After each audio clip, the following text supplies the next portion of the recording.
information a été révélée par le journal Le Monde.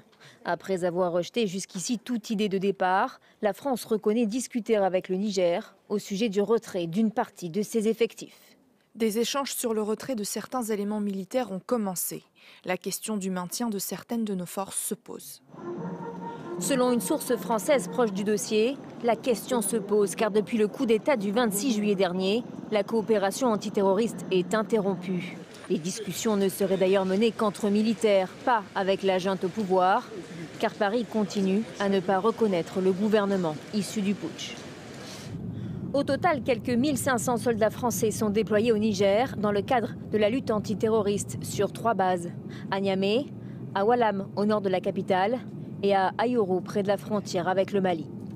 Certaines unités pourraient être redéployées dans la région, notamment au Tchad voisin, ou directement rapatriées en France. Pour l'ancien président François Hollande, si retrait il n'y a aucun échec à y voir. Où est le problème? Quel est le mal? Le fait de se retirer ne pose aucune difficulté de principe, ni aucune remise en cause d'une influence quelconque. Des échanges entre Paris et Niamey sur le retrait des troupes françaises avaient déjà été évoqués lundi par le Premier ministre nigérien, nommé par la junte.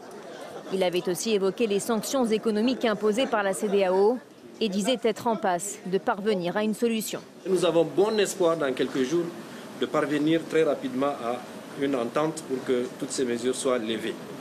Mais ce mardi, la communauté lui a répondu et elle reste intransigeante. La position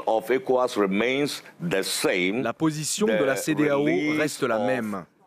La libération du président Mohamed Bazoum, dont vous savez qu'il a été pris en otage, et le rétablissement immédiat de l'ordre constitutionnel.